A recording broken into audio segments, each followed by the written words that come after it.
I can't see what she's doing, who she's messing with, and who's messing with her. So you know what? I use a safety harness because she has to be safe.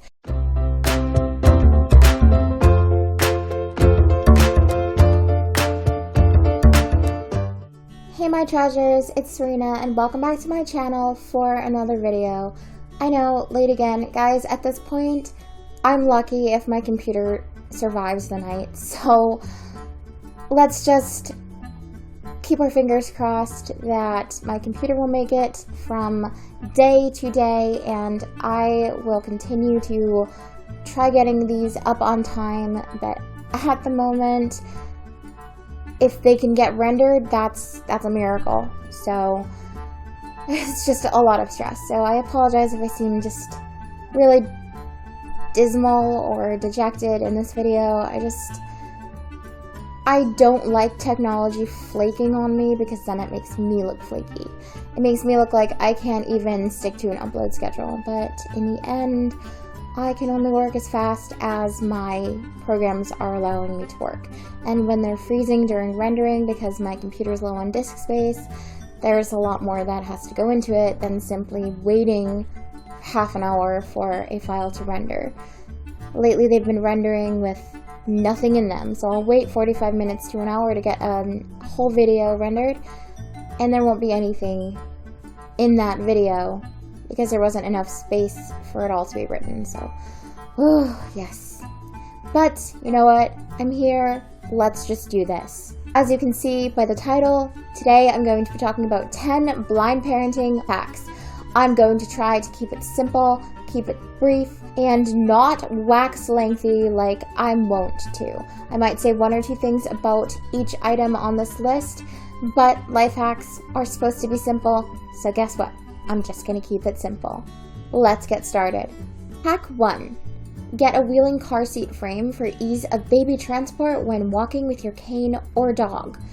I will post the link below to the frame I got. Mine was the TRAVELMATE Deluxe, and while it was pretty battered and broken by the time it had seen its last day, that thing served me so well for over a year, and it went through some pretty crazy stuff. Every day it went on flights with me because the one I got was, the handle was collapsible and I could stick it in the overhead bin. Now what a car seat frame is, just a quick heads up, it's exactly what it sounds like.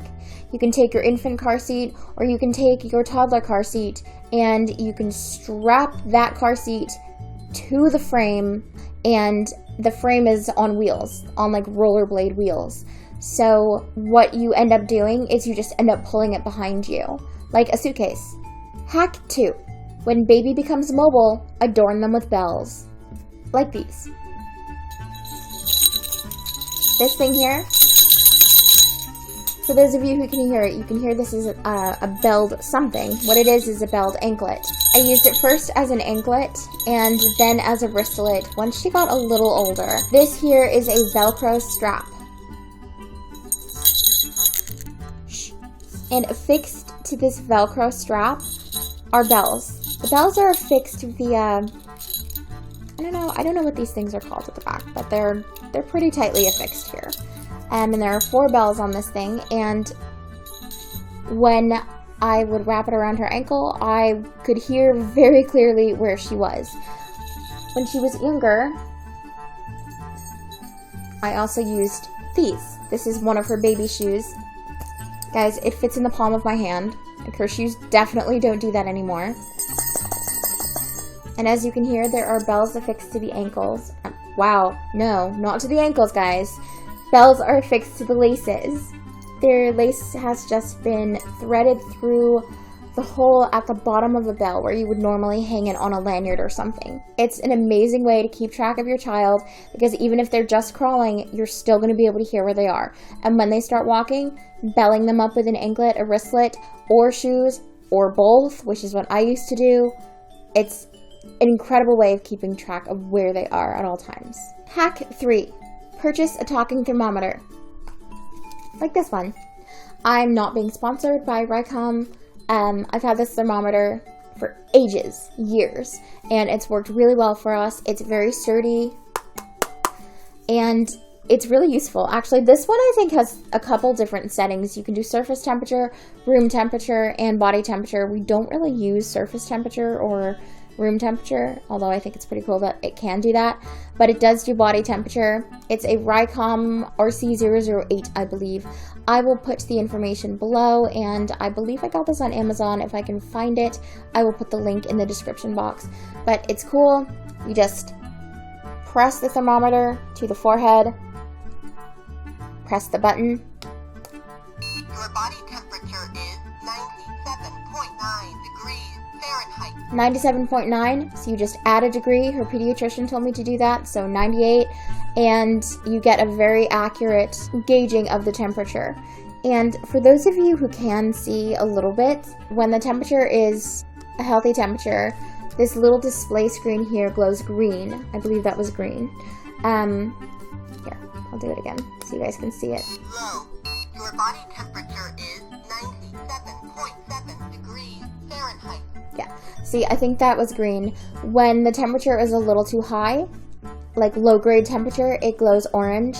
And when you've got a fever, not only does it glow red, 3 beeps in quick succession when the child has a fever. Get a talking thermometer, you're going to need it. Hack 4.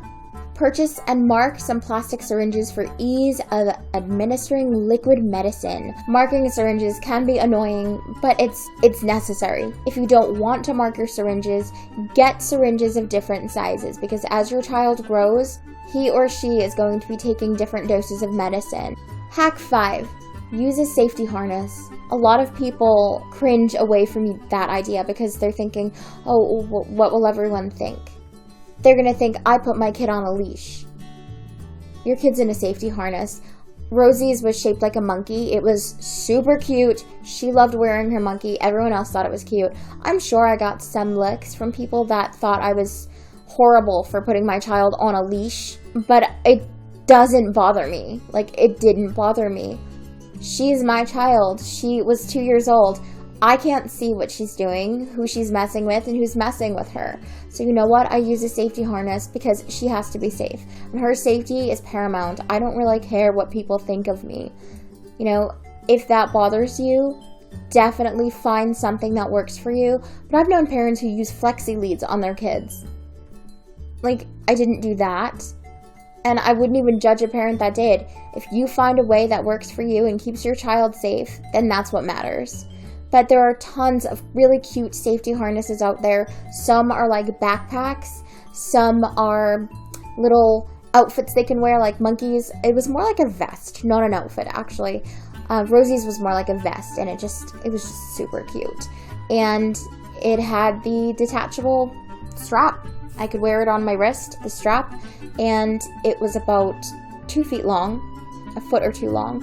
And she was able to get her freedom and run around and explore the world around her while we were out and going for walks or, you know, at a park or a playground. But she was also able to stay close to me, and I was able to keep an eye on her, keep track of where she was, what she was doing, and in the end, that's what mattered.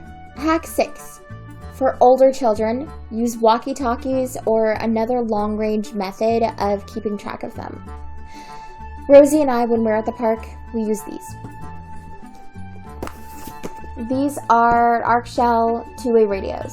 This one's not open, but I will show you why I like these. I have not tested these at mile ranges because Rosie's never that far from me. But I like them because they talk to me, and I did not know this when I purchased them. For example, turn it on. Power on. 1. Power on. 1. 1 is just the channel name. Rosie and I generally hang out in channel 5. So we use the second knob here. 2, 3, 4, 5. See? And I had no idea that this was going to speak to me when I purchased them. That was a seriously pleasant surprise. These radios are amazing for us. They come with their own clips. You do have to affix them yourself. Not that hard.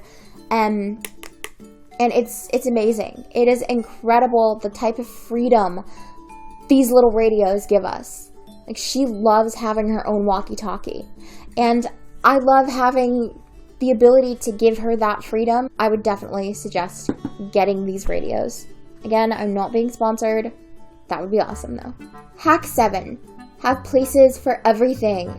Laundry baskets with multiple compartments, buckets, bins for papers, especially if your child is going to school. Just have places for everything. Because trust me, there's nothing more frustrating than just trying to comb through a crazy stack of all sorts of things merely to find one item. Hack 8.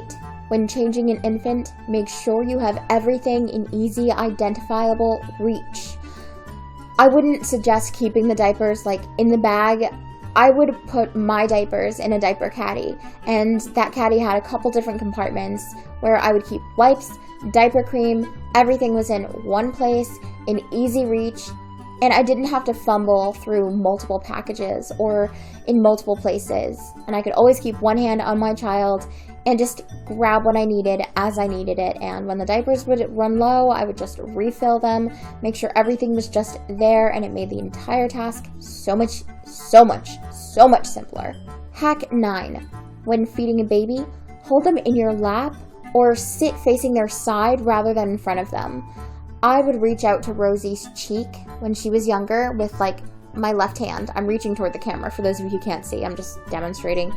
And I would have the spoon in my right hand. And because baby spoons are very small, I would usually be able to hold it like this.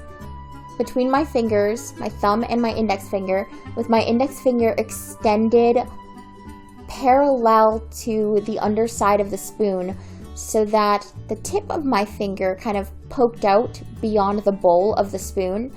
And I would not stick my finger in my daughter's mouth, but with one hand, my left hand, being able to caress her cheek and find her jawline, I would be able to kind of touch her jaw, anchor myself there, and then guide the spoon to her mouth by feeling where her mouth was opening with that finger that was poking out. And it was so much easier to feed her that way.